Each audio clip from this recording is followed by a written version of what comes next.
सबसे पहले supreme demon emperor बनने के बाद मैं अपनी असली पहचान छिपाता हूँ और सारफेन से शादी कर लेता हूँ, जिस पर उसी रात मेरे अंदर डिवोर्स सिस्टम जाग जाता है। अगर मैं डिवोर्स करता हूँ तो मेरी आधी कल्चरेशन पावर उसके पास चली जाती है, लेकिन बदले में मुझे वही पावर 10 लाख गुना बढ़कर वापस मिलती है। इतनी कि इस पूरी दुनिया में कोई मेरा मुकाबला नहीं कर सकता।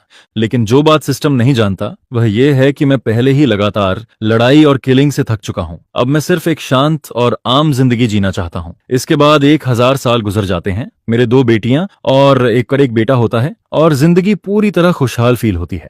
लेकिन फिर वह दिन आता है जब सरफेन एम्परर रैंक तक पहुंच जाती है और सबके सामने मुझसे डिवोर्स की मांग करती है। मुझे एक वजह दो, जिसके जवाब में वह धीमी आवाज में कहती है, आई एम सॉरी, ये मेरी गलती है। मैंने इमैन्युलेट एम्परर थ्रोन अवेकन किया है और ज्यादा स्ट्रांग बनने के लिए मुझे अपने सारे इमोशनल बॉन्ड्स खत्म करने होंगे। यह कहते हुए वह अपनी आंखें बंद कर लेती है, क्योंकि वह मेरी तरफ देखने की हिम्मत तक नहीं जुटा पाती, जिस पर मुझे यह सब लगभग हंसी जैसा लगने लगता है। मेरे ऊपर और बच्चों के ऊपर वह पावर को चुनती है। तभी उसका मास्टर स्वर तेज आवाज में बीच में बोल पड़ता है, सरफेन, अब और समय बर्बाद नहीं कर सकते। तुम्हारी एम्परर ऑरा लगभग पूरी हो चुकी है। अगर अभी कोई रुकावट आई तो शायद तुम कभी एब्सोल्यूट पीक तक नहीं पहुंच पाओगी। लेकिन उसके बाद पूरी करने से पहले ही सिल्वारा कुछ फील करती है। एक ऐसी किलिंग इंटेंट पूरे माहौल में फैलती है कि वह वहीं ठिठक जाती है। ऐसा लगता है जैसे कोई भारी पहाड़ उसके ऊपर दबाव बना रहा हो, जिस पर वह तुरंत उस दिशा में देखती है जहां से यह ऑरा आ रही होती है। और जिस इंसान की वजह से उसका खून तक ठंडा पड़ रहा होता है वह यहीं खड़ा होता है। वह मैं हूँ, एक ऐसा आदमी जिसने अभी तक एम्परर रैंक भी हासिल नहीं की है। उसी समय साराफीन आगे बढ़ती है और लगभग गिड़गिड़ाते हुए कहती है, प्लीज, मैं तुमसे विनती करती हूँ, इतने साल हमने साथ बिताए हैं, बस मुझे जाने दो। जिस पर मैं उसकी आंखों में सीधा देखता हूँ और अपनी विल सीधे उसकी सोल में भेज देता हूँ। बताओ, क्या कोई तुम्हें मजबूर कर रहा है? यह उसके लिए सच बोलने का आखिरी मौका होता है। सारफेन पूरी तरह शॉक हो जाती है। उसके दिमाग में सिर्फ एक ही ख्याल आता है,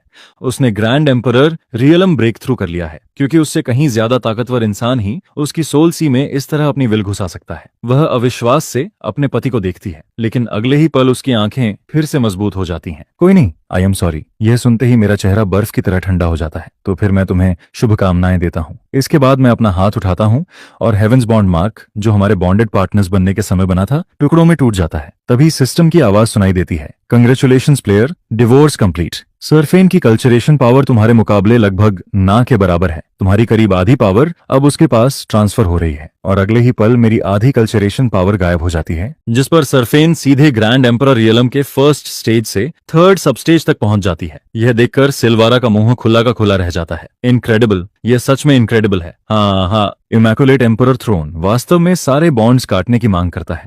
यह डिवोर्स बिल्कुल सही फैसला था। तभी सिस्टम फिर से बोलता है, million fold culturation return successful. हालांकि प्लेयर की आधी कल्चरेशन पावर का 10 लाख गुना इस दुनिया की क्षमता से कहीं ज्यादा है, इसलिए इसे फिलहाल प्लेयर की सोल सी में स्टोर किया जाएगा। जब भी जरूरत हो, जितनी चाहो उतनी पावर ड्रॉ कर सकते हो। फ्रेंडली रिमाइंडर, यह दुनिया प्लेयर की पूरी पावर रिलीज होने को हैंडल नहीं कर सकती। अगर पूरी पावर एक साथ रिलीज हुई तो रियलिटी तक फट सकती है, इसलिए सावधान रहिए। गलती से भी इस ग्रह के हर लिविंग बीइंग को खत्म मत कर दीजिएगा। मैं सिस्टम नोटिफिकेशन को देखता हूँ, लेकिन मुझे जरा भी खुशी महसूस नहीं होती, क्योंकि मेरे सामने एक बच्चा रो रहा होता है और दूसरा पूरी तरह खामोश खड़ा होता है।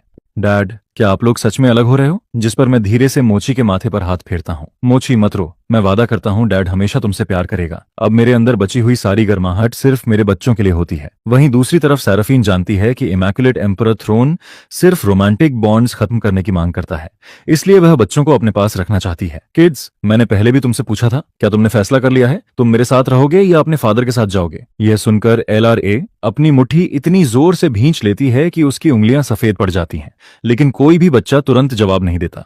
तभी सिल्वारा एक ब्लेड और एक स्वॉर्ड निकालती है। रेन, LRA, यह दोनों लेजेंडरी वेपन्स तुम्हारी मदर ने पहले से तुम्हारे लिए तैयार करवाए थे। यहाँ आओ, ये तुम्हारे हैं। अगर तुम अपनी मदर के साथ रहोगे तो तुम्हारा टैलेंट, तुम्हारी गिफ्ट्स और उसके रिसोर्सेज के सहारे एक दिन एम्परर रैंक तक पहुंचना तय है। जिस पर रेन, जो अब तक जमीन की तरफ देख रहा होता है, आखिरकार हिलता है। वह घुटनों के बल बैठ जाता है। फादर, आई एम सॉरी, मैं मदर के साथ जाना चाहता हूँ। मैं धीरे से उसके सिर पर हाथ रखता हूँ। आज के बाद मैं तुम्हें गाइड नहीं कर पाऊंगा। अपनी मदर की बात सुनना और मेहनत से ट्रेनिंग करना। इसके बाद वह उठता है और सारफेन की तरफ चल देता है। जैसे ही वह उसके पास पहुंचता है, सिल्वारा जल्दी से वॉरब्लेड उसके हाथ में पकड़ा देती है, जिस पर रेन उसे देखकर ऐसे खुश हो जाता है जैसे उसे जिंदगी का सबसे बड़ा गिफ्ट मिल गया हो। फिर सिल्वारा संतुष्ट मुस्कान के साथ LRA की तरफ देखती है। LRA, इधर आओ, यह स्वॉर्ड तुम्हारी है। लेकिन यह सुनकर भी एलआरए की मुट्ठियां ढीली नहीं पड़ती। वह धीरे धीरे आगे बढ़ती है, लेकिन सार्फेन के पास पहुंचने के बाद वह अपनी मदर को घूरती है, फिर अपने भाई को पूरी नफरत भरी नजर से देखती है और अगले ही पल मुड़कर सीधे मेरी तरफ चली आती है। फादर, आपकी बेटी हमेशा आपके साथ खड़ी रहेगी। जिस पर मैं उसे देखता हूँ और मेरे अंदर जमी हुई बर्फ जैसे पिघलने लगती है। एलआरए, क्या तुम्हें यकीन है? लेकिन एलआरए अपनी मदर की तरफ देखती तक नहीं। सरफेन, मैं अभी छोटी हो सकती हूँ, लेकिन मैं सब समझती हूँ। जिस पर सरफेन समझाने की कोशिश करती है। एलआरए, तुम अभी छोटी हो, तुम्हें पूरी स्थिति समझ नहीं आ रही। अपने फ्यूचर के बारे में सोचो। अगर तुम अपने फादर के साथ गई तो कभी एम्परर रैंक तक नहीं पहुंच पाओगी।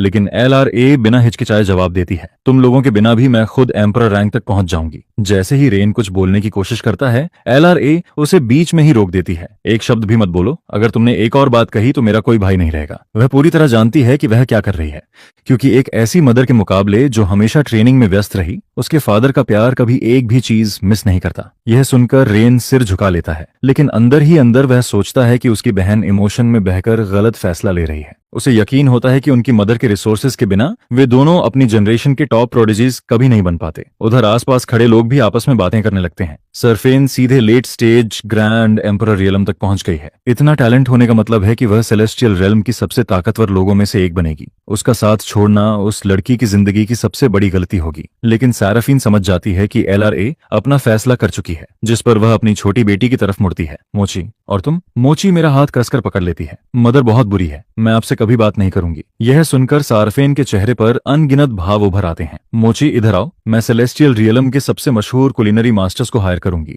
वे तुम्हारे लिए हर दिन स्वादिष्ट खाना और पेस्ट्रीज बनाएंगे। आप बुरी इंसान हो, मुझसे बात मत करो। डैड, चलो यहाँ से, मुझे यहाँ नहीं रहना। मैं अपनी छोटी बेटी का टूटा हुआ चेहरा देखता हूँ। मोची, अपनी आंखें बंद करो और थोड़ा आराम करो। डैड को बस एक पल चाहिए, फिर हम यहाँ से चले जाएंगे। लेकिन मेरी बात पूरी होने से पहले ही मोची मेरी बाहों में सो जाती है, जिस पर मैं उसे एलआरए को सौंप देता हूँ और सरफेन के सामने जाकर खड़ा हो जाता हूँ, ठंडा और पूरी तरह डिटैच्ड। कुछ देर पहले डिवोर्स फाइनलाइज होने के बाद मुझे कोई फ्यूचर नजर नहीं आ रहा था, लेकिन जिस पल मेरी बेटियों ने मुझे चुना, उसी पल मेरे सामने एक नई राह खुल जाती है। ग्रैंड एम्परर रियलम, इम्प्रेसिव विदडिए। उम्मीद करता हूँ कि एक दिन तुम हमारी बेटियों से भी ज्यादा स्ट्रांग बनो। मैं इससे ज्यादा क्रूर कुछ नहीं कहता, क्योंकि एक समय ऐसा था जब मैं सच में इस औरत से प्यार करता था, लेकिन अगले ही पल मैं स्वर का गला पकड़ लेता हूँ। तुमने मेरे बच्चों को मैनिपुलेट करने के लिए हर ट्रिक इस्तेमाल की। तुम अभी भी जिंदा सिर्फ इसलिए हो क्योंकि तुम उसकी मास्टर हो, और क्योंकि मेरे बच्चे देख रहे हैं, वरना अब तक तुम मर चुकी होती। इसके बाद मैं उसे एक तरफ फेंक देता हूँ और अपने बेटे की तरफ मुड़ता हूँ। मेरे जाने के बाद अपना ख्याल रखना। फिर मैं यारा और अपने पुराने दोस्त होल्ड के पास जाता हूँ। मैं जा रहा हूँ, वापस आने का कोई इरादा नहीं है। इसे मेरा फेयरवेल समझो। यह सुनकर होल्ट की आंखों में अपराध बोध साफ दिखाई देता है, क्योंकि अभी जो दोनों लेजेंडरी वेपन्स स्वरा ने निकाले थे, वे उसी ने बनाए थे। केन, मैं भी यहाँ नहीं रुकना चाहता, चलो साथ चलते हैं। जिसके जवाब में मैं सिर हिलाता हूँ। नहीं होल्ट, मैं डीमन रियलम जा रहा हूँ, वही मेरा घर है। अपना सोल मैसेज जेड हमेशा साथ रखना। अगर कभी मुझे ढूंढना चाहो डीमन रियलम आ जाना, मैं किसी को तुम्हें लेने भेज दूंगा। अपना ख्याल रखना। इसके बाद मैं आसमान में उठता हूँ और पहली बार अपनी असली कल्टिवेशन ऑरा को खुलकर सांस लेने देता हूँ। फिर अपनी दोनों बेटियों को साथ लेकर आसमान में दूर निकल जाता हूँ। यह देखकर पूरा क्राउड जम जाता है। वह डीमन रियलम का इंसान है, और सिर्फ डीमन रियलम का नहीं, बल्कि पीक ग्रैंड एम्परर रियलम का एक्सपर्ट है। फिर भी वह इतने सालों से सेलेस्टियल रियलम में रह रहा था, किसी को पता कैसे नहीं चला। यह सुनकर सार्फिन की आंखें फैल जाती हैं। उसे एहसास होता है कि वह पूरे 1000 साल तक धोखे में रही। तभी स्वर बोल पड़ती है। सरफिन, वह आदमी डीमन रियलम से है। तुमने उसे छोड़कर बिल्कुल सही किया। जिस पल उसने तुम्हें late stage grand emperor realm में पहुंचते देखा, उसका ईगो टूट गया, और जब तुम पीक रियलम तक पहुंच जाओगी, तुम्हारी पावर उसे पूरी तरह कुचल देगी। जिस पर सार्फिन हल्का सा सिर हिलाती है। अब उसका टैलेंट उस स्तर तक पहुंच चुका होता है जहां वह डीमन रियलम के पिछले 10 करोड़ सालों में पैदा हुए सबसे ताकतवर डीमन एम्परर के बराबर खड़ी हो सकती है। इसके बाद करीब आधे घंटे बाद मैं अपनी दोनों बेटियों के साथ सेलेस्टियल रियलम और डीमन रियलम की बॉर्डर लाइन पर खड़ा होता हूँ। लरा, मोची, हमारे सामने डीमन रियलम है, क्या तुम दोनों डर रही हो? जिसके जवाब में लरा तुरंत कहती है, डैड हमारे साथ हैं तो हमें किसी चीज से डर नहीं लगता। और फिर मोची भी जल्दी से सिर हिलाती है। बिल्कुल सही,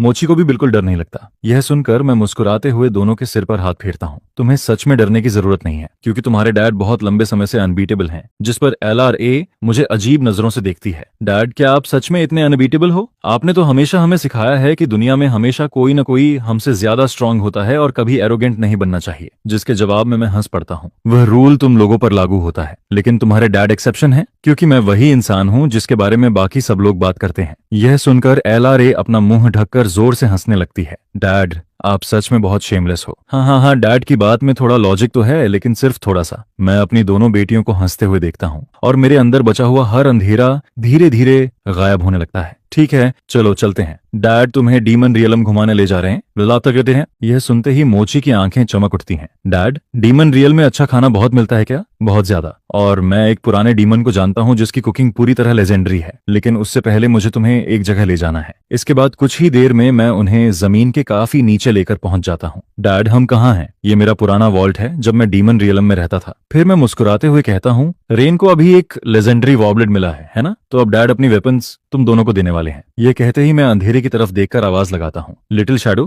कहाँ चले गए तुम? मैंने तुम्हें यहीं रुकने को कहा था। मैं इतना इंतजार कर रहा हूँ और तुम्हारा कोई निशान तक नहीं है। इसके बाद मैं एक इनकेंटेशन बोलता हूँ और अगले ही पल लावा के अंदर से एक स्वॉर्ड और काले रंग का आर्मर बाहर निकल आता है। यह ब्लड मिस्ट आर्मर है। जब मैं डीमन रियलम पर रूल करता था तब यही आर्मर पहनता था। अब समय आ गया है कि यह फिर से दिन की रोशनी देखे। अगले ही पल सोर्ड मेरी हथेली में आ जाती है, जिस पर मैं LRA की तरफ मुड़ता हूँ। LRA, इस लेजेंडरी सोर्ड का नाम 9 क्राउन सेलेस्टियल स्लेयर है, लेकिन मुझे इसका असली नाम ज्यादा पसंद है, ग्रज। और आज से यह तुम्हारी है। इसके बाद मैं सोर्ड की तरफ देखता हूँ। ग्रज, यह मेरी बेटी है, मेरे लिए सबसे कीमती। आज से इसकी अच्छी तरह सेवा करना। यह सुनते ही सोर्ड हल्के से कंपन करती है, जैसे उसने मेरी बात मान ली हो, जिस पर मैं मुस्कुराता हूँ। LRA, इसे ले लो। लेकिन LRA तुरंत सिर हिला देती है। डैड, मैं नहीं ले सकती, ये बहुत कीमती है और मेरी कल्चरेशन भी इतनी स्ट्रांग नहीं है कि मैं ऐसी स्वॉर्ड चला सकूं। क्योंकि वह साफ महसूस कर रही होती है कि इस स्वॉर्ड की ऑरा उसके भाई की ब्लेड से हजारों गुना ज्यादा ताकतवर है। जिसके जवाब में मैं शांत आवाज में कहता हूँ, LRA, इसकी चिंता मत करो, तुम मेरे ब्लड लाइन से हो। इस पूरी दुनिया में ऐसी कोई चीज नहीं है जिसके लायक तुम नहीं हो। सिर्फ ऐसी चीजें हैं जिन्हें शायद तुम खुद नहीं चाहती। यह सुनकर LRA हंस पड़ती है। डैड,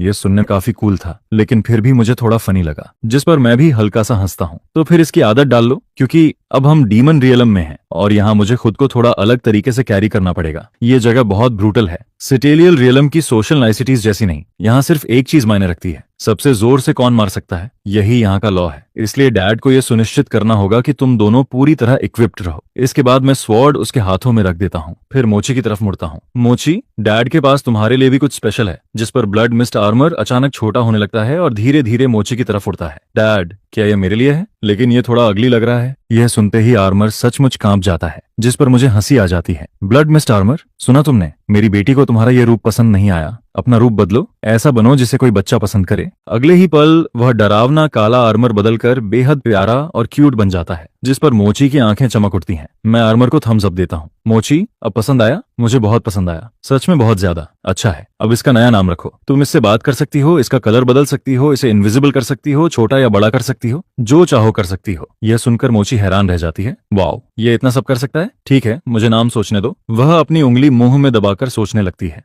और फिर अचानक खुश होकर बोलती है, मिल गया, मैं इसका नाम डोनट रखूंगी। जैसे ही यह नाम रखा जाता है, ब्लड मिस्ट आर्मर ऐसा रिएक्ट करता है जैसे उसकी आत्मा को चोट पहुंच गई हो, जिस पर मैं हंसते हुए उसे थपथपाता हूँ। सुना तुमने, आज से तुम्हारा नाम डोनट है। आर्मर तुरंत सहमति में हिलने लगता है यह भी मान गया। वहीं दूसरी तरफ LRA पूरी तरह चुप हो जाती है। इसके बाद मैं लावा के अंदर हाथ डालकर कई डीमन क्रिस्टल्स निकालता हूँ जो कल्चरेशन के लिए इस्तेमाल होते हैं। लेकिन वॉल्ट छोड़ने से पहले भी मैं सोचता रहता हूँ कि आखिर लिटिल शैडो गया कहाँ। मैंने उसे इस वॉल्ट की रक्षा करने का आदेश दिया था और मेरा इरादा था कि वह मेरी बेटियों की सुरक्षा भी करे, लेकिन उसका कहीं कोई निशान नहीं मिलता। इसके बाद हम अंडरग्राउंड वॉल्ट छोड़ देते हैं और मैं अपनी बेटियों को शैडो वेल सिटी लेकर पहुंचता हूं। यहाँ एक पुराना एक्वाइंटेंस रहता है। उसका कल्टीवेशन सैंक्टम मेरी बेटियों के लिए बिल्कुल परफेक्ट होगा। शैडो वेल सिटी की सड़कों पर चलते हुए LRA चारों तरफ देखती है। डैड, यह सिटी मेरी इमेजिनेशन जैसी बिल्कुल नहीं है। मुझे लगा था यहाँ हर जगह केओस होगा, लेकिन तभी वह अचानक आसमान की तरफ देखकर चिल्लाती है,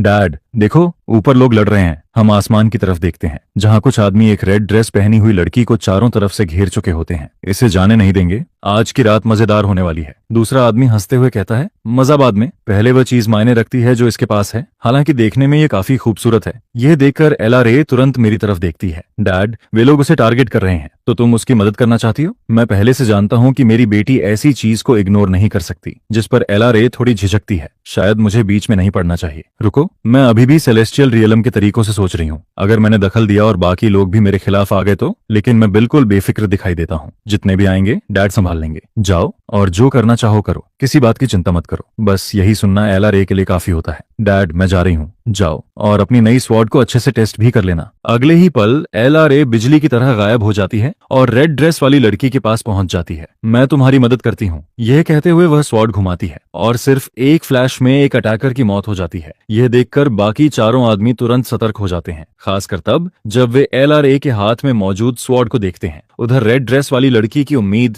फिर से टूटने लगती है। एक पल पहले उसे राहत मिली थी, लेकिन अब उसे लगता है कि कोई भी मदद मुफ्त में नहीं आती। वहीं दूसरी तरफ LRA अपनी स्वॉर्ड को देखकर शॉक रह जाती है। ये उसके भाई के वेपन की ही कैटेगरी की स्वॉर्ड है, लेकिन सिर्फ एक कैजुअल स्विंग ने किसी की जान ले ली। तभी कोई जोर से चिल्लाता है, सब लोग सुनो, सेलेस्टियल रियलम की एक आउटसाइडर डीमन रियलम में घुस आई है और इसने हमारे लोगों में से एक को मार दिया। इसके पास 10th टियर सोर्ड है, इसे मिलकर मार गिराओ, जो इसे मारेगा सोर्ड उसी की होगी। यह सुनते ही चारों दिशाओं से डीमन रेल्म फाइटर्स टूट पड़ते हैं, लेकिन LRA बिल्कुल शांत रहती है और मुझे सोल मैसेज भेजती है, रेडी, जिसके जवाब में मैं मुस्कुराता हूँ। जितनी ताकत से चाहो अटैक करो, मुझे उसकी सुरक्षा की बिल्कुल चिंता नहीं होती, क्योंकि यहाँ मौजूद हर चीज मेरे कंट्रोल में होती है।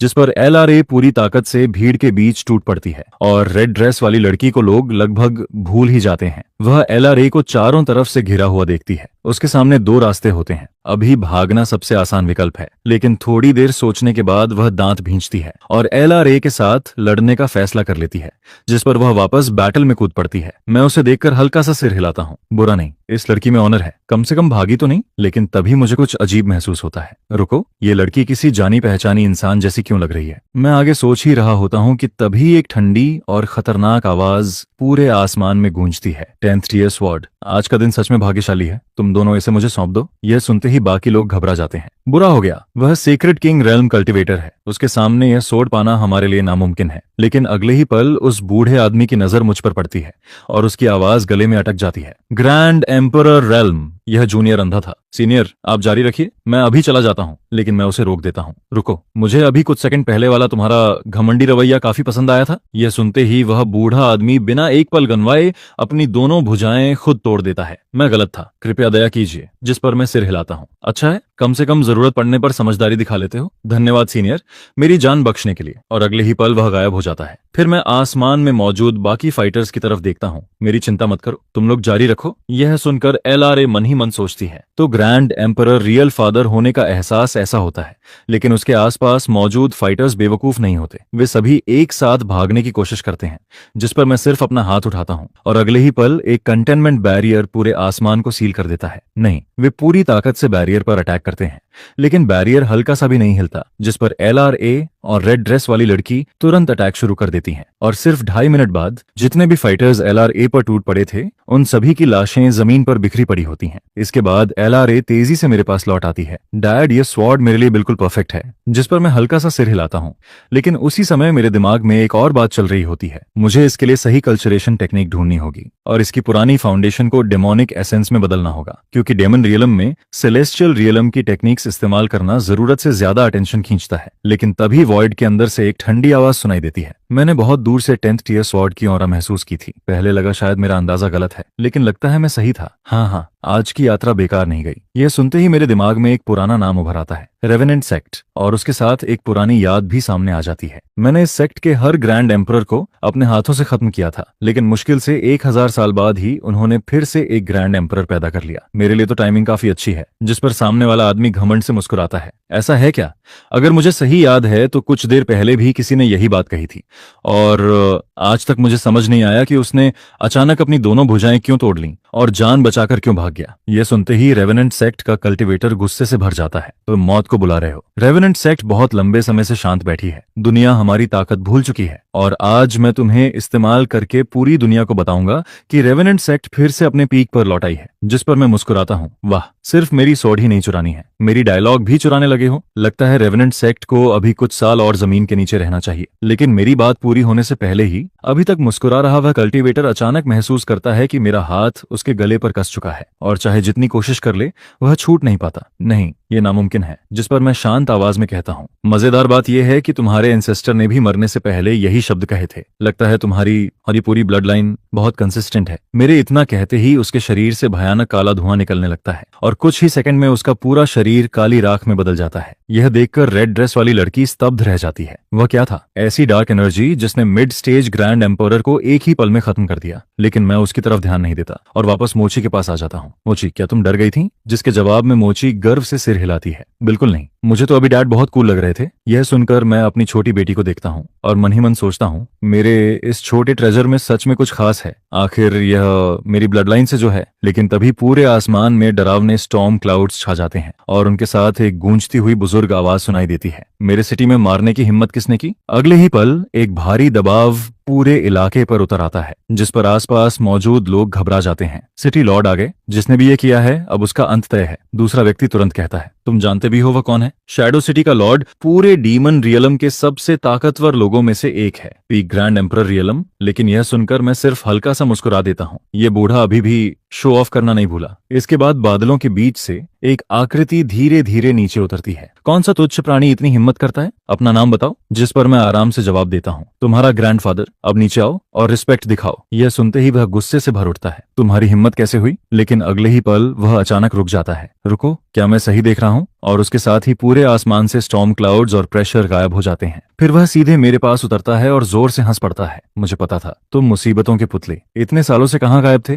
मैं पागलों की तरह तुम्हें ढूंढ रहा था। जिस पर मैं मोची की तरफ इशारा करता हूँ। मोची, यही वह ओल्ड डीमन है जिसके बारे में मैंने बताया था, जिसकी कुकिंग पूरी तरह लेजेंडरी है। यह सुनते ही मोची की आंखें चमक उठती हैं। वहीं ओल्ड डीमन पूरी तरह कंफ्यूज्ड हो जाता है। रुको जरा, ये दोनों तुम्हारी बेटियां हैं? अब समझ आया कि तुम डीमन रियलम में क्यों नहीं मिले। तुम तो इतने साल सेलेस्टियल रियलम में विमेन के पीछे घूम रहे थे। यह सुनते ही मैं उसे एक किक मारता हूँ, लेकिन जेफर बिल्कुल नहीं हिलता, बल्कि उसके चेहरे पर पुरानी यादों वाली मुस्कान आ जाती है। इस बार मैं हमेशा के लिए वापस आया हूँ, मेरे लिए रहने की जगह का इंतजाम कर दो, मैं यहीं बसना चाहता हूँ। यह सुनते ही जेफर उत्साह से उछल पड़ता है। यस यस यस, अब पलटने की कोशिश भी मत करना। तुम्हारे जाने के बाद मेरे पास बात करने के लिए एक भी ढंग का इंसान नहीं था, और अब तुम वापस आ गए हो, साथ में इतनी प्यारी और खूबसूरत बेटियां भी लाए हो। अब इस जगह में फिर से जान आ जाएगी। तभी मुझे कुछ याद आता है और मैं आसमान की तरफ देखता हूँ। नीचे आओ। यह सुनते ही रेड ड्रेस वाली लड़की घबरा जाती है, लेकिन अगले ही पल वह मेरे सामने खड़ी होती है और कांप रही होती है। तुम्हारा नाम क्या है? जिसके जवाब में वह झुककर कहती है, इस जूनियर का नाम सेना है। उसका सरनेम सुनते ही मैं तुरंत पहचान जाता हूँ कि वह कौन है। तुम्हारे पास जाने के लिए कोई जगह है? जिस पर वह चुप हो जाती है। फिर मैं आगे कहता हूँ, मेरी बेटी डीमन रियल में नहीं है, उसे यहाँ के बारे में ज्यादा जानकारी नहीं है। तुम दोनों लगभग एक ही उम्र की हो, इसलिए मुझे चाहिए कि तुम उसे डीमन रियलम घुमाओ। यह सुनते ही सेना को ऐसा लगता है जैसे किस्मत ने उसे बचने का मौका दे दिया हो। वह जल्दी जल्दी सिर हिलाती है।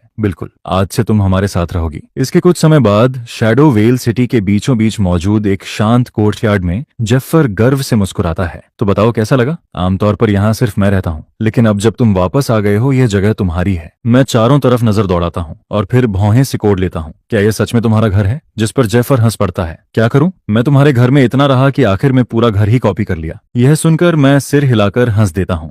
तभी मोची अपना पेट थपथपाती है। डैड, मुझे थोड़ी भूख लगी है। जिस पर मैं जेफर की तरफ देखता हूँ। चलो अब अपना टैलेंट दिखाओ। यह सुनते ही जेफर की आंखें चमक उठती हैं। आखिरकार मेरा मोमेंट आ ही गया। मोची, जेफर अभी इंग्रेडिएंट्स लेकर आता है। अगले ही पल वह गायब हो जाता है और अगले ही सेकंड वापस आसमान में दिखाई देता है। उसके हाथ में एक डीमन बीस्ट होता है जिसका आकार पूरे कोर्टयार्ड जितना बड़ा होता है। उस शाम डिनर के बाद मैं और जेफर साथ बैठकर ड्रिंक कर रहे होते हैं, जिस पर जेफर मुझे घूरते हुए कहता है, यूं स्पेस में मत देखते रहो, बच्चे सो चुके हैं, अब सिर्फ हम दोनों हैं, ड्रिंक करते रहो। मैं धीरे से एक लंबी सांस छोड़ता हूँ, जिस पर जेफर गंभीर हो जाता है। केन, हम एक दूसरे को हजारों नहीं बल्कि दसियों हजार सालों से जानते हैं। मैं पहचान सकता हूँ जब तुम्हारे दिल में कुछ दबा हुआ होता है। तो इन दोनों की मदर तुम्हारे साथ क्यों नहीं आई? मैं उसकी तरफ देखता हूँ, लेकिन कुछ नहीं कहता। यह देखकर वह सिर हिलाता है। ठीक है, भूल जाओ कि मैंने पूछा था। आज सिर्फ ड्रिंक करते हैं, हम दोनों पीते रहते हैं। लेकिन कुछ देर बाद मुझे एहसास होता है कि मुझे यह बात किसी से कहनी होगी। मैं गहरी सांस लेता हूँ। उनकी मदर ने मुझे डिवोर्स दे दिया। यह सुनते ही जेफर पूरी तरह जम जाता है। रुको, कोई वुमन तुम्हें डिवोर्स कैसे दे सकती है? इसके बाद मैं उसे पूरी कहानी बताता हूँ, और जब मैं सब खत्म करता हूँ तो मेरे सीने से एक भारी बोझ उतर जाता है। लेकिन जेफर कुछ देर तक चुप रहता है। फिर वह धीरे से कहता है, उस वुमन से ज्यादा फूलिश कोई नहीं हो सकता। उसे अंदाजा भी नहीं कि उसने क्या खोया है। इसके बाद शराब के असर में जेफर थोड़ा आगे झुकता है। केन, हाइपोथेटिकली पूछ रहा हूँ, शायद रहती हूँ, अगर किसी दिन उसे एहसास हो जाए कि वह गलत थी, तो क्या तुम उसे माफ कर सकते हो? आखिर वह तुम्हारे बच्चों की मदर है। मैं उसकी आंखों में सीधा देखता हूँ। तुम मुझे सबसे बेहतर जानते हो। ये सवाल तुम्हें कभी नहीं पूछना चाहिए था। जिस पर जेफर हल्का सा हंस देता है। ठीक है, मैं हर हाल में तुम्हारे साथ हूँ। फिर अचानक उसके चेहरे पर शरारती मुस्कान आ जाती है। वैसे तुम्हारे और मेरे बीच की बात है। एक लड़की थी जो हर साल तुम्हें ढूंढने यहाँ आती थी, खासकर फ्रॉस्ट। वह पूरे 1000 साल तक डीमन रेल्म में तुम्हें ढूंढती रही, यहाँ तक कि सेलेस्टियल रेल्म भी गई, लेकिन वहां उसने गलती से अपनी डीमन रेल्म आइडेंटिटी उजागर कर दी। फिर ग्रैंड एम्परर्स के एक ग्रुप ने उस पर एम्बुश कर दिया। वह बुरी तरह घायल होकर वापस लौटी और उसे ठीक होने में बहुत समय लगा। वह लड़की सच में तुमसे प्यार करती है। यह सुनकर मेरे दिमाग में एक खास महिला की छवि उभरती है। जिंदा बच गई, यही काफी है। जिस पर जेफर तुरंत बोल पड़ता है, इतनी अच्छी वुमन, उसे एक मौका क्यों नहीं देते? मैं भौं उठाता हूँ, क्या बात है, फिर से मैचमेकर बनने की कोशिश कर रहे हो? यह सुनते ही जेफर हाथ उठा देता है। ठीक है, मान लो मैंने कुछ नहीं कहा। इसके बाद मैं टॉपिक बदल देता हूँ। मेरी कल्चरेशन टेक्निक मेरी बेटी के लिए सही नहीं है। मैं देखना चाहता हूँ कि तुम्हारी टेक्निक उसके लिए काम करती है या नहीं। जिस पर जेफर तुरंत जवाब देता है, यह तो आसान है, तुम्हारी बेटी मतलब मेरी बेटी। अगर ये टेक्निक काम नहीं करती तो मैं पूरे डीमन रियलम का कोना कोना छान मारूंगा, लेकिन उसके लिए सही टेक्निक जरूर ढूंढूंगा। उधर उसी समय एलआरए के कमरे में, एलआरए, मुझे नींद नहीं आ रही। जिस पर एलआरए अपनी छोटी बहन के बाल सहलाती है। क्या हुआ? मोची कुछ देर चुप रहती है, फिर धीरे से कहती है, मैं मदर से नफरत करती हूँ, मुझे पता है करती हूँ, लेकिन फिर भी। एलआरए उसके सिर पर हाथ फेरती है। उनके बारे में मत सोचो, हमारे पास डैड है, यही काफी है। जिस पर मोची धीरे से पूछती है, एलआरए, क्या हम मदर से फिर कभी मिलेंगे? मिलेंगे? कब? जब हम दोनों ग्रैंड एम्परर रियलम तक पहुंच जाएंगे, तब हम साथ जाकर उनसे मिलेंगे। मोची की आंखें चमक उठती हैं। सच में? जिस पर एलआरए की आंखों में दृढ़ता दिखाई देती है। और उस दिन मैं उन्हें खुद हराऊंगी और दिखाऊंगी कि उनका फैसला गलत था। यह सुनकर मोची भी मुट्ठी भींच लेती है। ठीक है, तो फिर मोची भी मेहनत से ट्रेनिंग करेगी, हम दोनों मिलकर उन्हें हराएंगे। अगली सुबह मैं अपनी दोनों बेटियों को ट्रेनिंग हॉल में लेकर जाता हूँ। जेफर, टेक्निक पास डाउन करो। एलआरए जेफर के सामने क्रॉस लेग्ड बैठ जाती है और जेफर की उंगलियों से हल्की रोशनी निकलने लगती है। लेकिन तभी एलआरए अचानक बोल पड़ती है, जेफर, क्या आप उस छोटे लाइटनिंग बॉल को थोड़ा दूर कर सकते हो? उसकी वजह से मेरा ध्यान भटक रहा है। यह सुनकर जेफर मेरी तरफ देखता है और मैं सपाट आवाज में कहता हूँ, ये मैनेज हो जाना चाहिए। जिस पर जेफर तुरंत सिर हिलाता है। कुछ देर बाद एलआरए गहरे फोकस में चली जाती है, लेकिन तभी सबसे आखिरी इंसान जिससे मैं ऐसी उम्मीद करता, वह मोची होती है, जो कभी ट्रेनिंग में दिलचस्पी नहीं दिखाती। वह अचानक मेरी तरफ देखती है और कहती है, डैड, मैं भी ट्रेनिंग करना चाहती हूँ। मैं उसे हैरानी से देखता हूँ। जिस पर जेफर कहता है, मोची को एक बार ट्राई करने दो, और फिर वह सिर हिलाता है। टेक्निक पास करने के बाद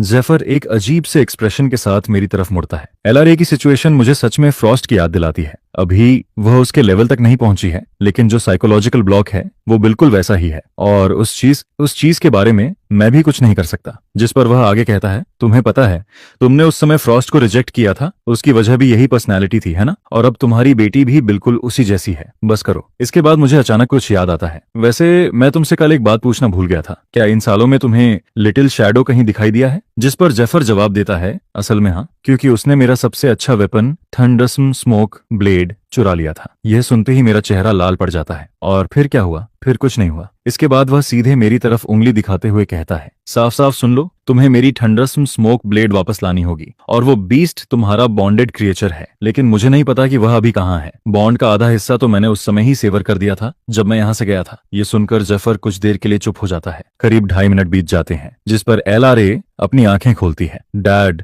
ये टेक्निक अच्छी लग रही है, लेकिन कुछ थोड़ा अजीब भी फील हो रहा है। मैं समझ नहीं पा रही कि क्या। मैं अपना हाथ उसके सिर पर रखता हूँ और ध्यान से चेक करता हूँ। कुछ देर बाद मैं कहता हूँ, यह टेक्निक तुम्हारे साथ लगभग 90% कंपैटिबल है, लेकिन पूरी तरह नहीं। कोई बात नहीं, डैड तुम्हारे लिए इससे भी बेहतर टेक्निक ढूंढ लेगा। लेकिन तभी एलआरए पूछती है, डैड, मोची जो कर रही है, क्या वो सच में काम कर रहा है? जिस पर जेफर उसकी तरफ देखता है और उसकी आंखें चौड़ी हो जाती हैं। हे भगवान, मैंने अपनी पूरी जिंदगी में किसी को पहली कोशिश में ऐसा रिजल्ट मैनिफेस्ट करते हुए नहीं देखा। डैड, क्या मैं कुछ बहुत इंप्रेसिव कर रही हूँ? हाँ, जब मैंने शुरुआत की थी तब मैं तुम्हारे आसपास भी नहीं था। यह सुनकर मैं तुरंत एलआरए की तरफ मुड़ता हूँ। एलआरए, हिम्मत मत हारना, डैड तुम्हारे लिए बेहतर टेक्निक जरूर ढूंढेगा। जिस पर एलआरए चुपचाप सिर हिला देती है। बाद में कोर्टयार्ड में जेफर मुझे अलग ले जाता है। मुझे सच में लगता है कि तुम्हें एलआरए को फ्रॉस्ट की कल्चरेशन टेक्निक ट्राई करवानी चाहिए। फिर से वही बात, अगर ये सिर्फ मेरी मैच मेकिंग वाली बात नहीं है और दोनों सच में इतने सिमिलर हैं, तो शायद वह टेक्निक उसके लिए परफेक्ट मैच हो सकती है। ये सुनकर मैं कुछ देर सोचता हूँ, क्या तुम्हारा अभी भी उससे कांटेक्ट है? हाँ है, हालांकि उसका टेम्पर पहले से भी ज्यादा डेंजरस हो गया है, खासकर उसके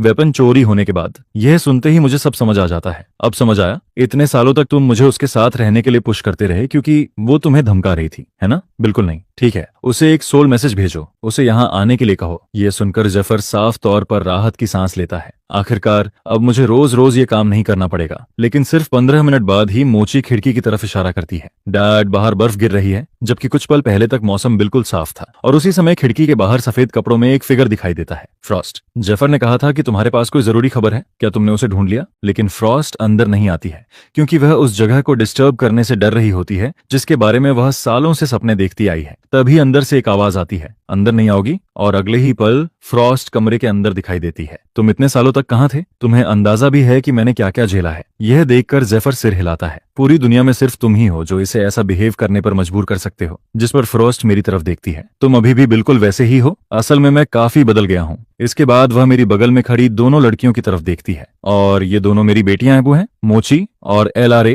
इन्हें आंट फ्रॉस्ट कहकर बुलाओ। यह सुनते ही फ्रॉस्ट अचानक खून की एक घूंट उगल देती है और मैं साफ तौर पर चौंक जाता हूँ। मैंने उसका इंट्रोडक्शन इस वजह से करवाया था, लेकिन इतना बड़ा रिएक्शन आएगा ये मैंने भी नहीं सोचा था। कमरे का माहौल अचानक बहुत अजीब हो जाता है। LRA, मोची को लेकर अपने कमरे में जाओ, ठीक है? जिस पर LRA मोची को लेकर वहां से चली जाती है। अब कमरे में सिर्फ हम 3 लोग बचते हैं। जेफर हम दोनों को देखता है। मैं कुछ काम करके आता हूँ, तुम दोनों आराम से बात करो। यह कहकर वह भी निकल जाता है। जिस पर मैं फ्रॉस्ट की तरफ देखता हूँ। तुम ठीक हो? वह अपने होंठों से खून साफ करती है। मैं ठीक हूँ। फिर वह धीरे से पूछती है, तुमने सेलेस्टियल रेल्म में शादी कर ली थी? मैं सिर हिला देता हूँ। दोनों बच्चे बहुत खूबसूरत हैं और बहुत प्यारे भी। आखिर तुम्हारे बच्चे जो हैं। जिस पर जेफर की गैर मौजूदगी में भी वह एक्टिंग जारी रखती है। तो इन बच्चों की माँ कहाँ है? हमारा डिवोर्स हो चुका है। यह सुनते ही फ्रॉस्ट की आंखों में एक्साइटमेंट की चमक भर जाती है। ओह, ये तो बहुत दुख की बात है। लेकिन बड़ी मुश्किल से वह अपनी मुस्कान छुपा पाती है। तो तुम उसके पास वापस नहीं जाओगे? नहीं, टूटा हुआ आईना दोबारा पहले जैसा नहीं बनता। यह सुनकर फ्रॉस्ट तुरंत अपना सिंपैथेटिक मोड ऑन कर लेती है। बिल्कुल सही। एक बार रिलेशनशिप टूट जाए तो वापस पहले जैसा नहीं होता, लेकिन इंसान को आगे बढ़ना पड़ता है। हालांकि अंदर ही अंदर वह सोच रही होती है कि उसे इस बात से कोई फर्क नहीं पड़ता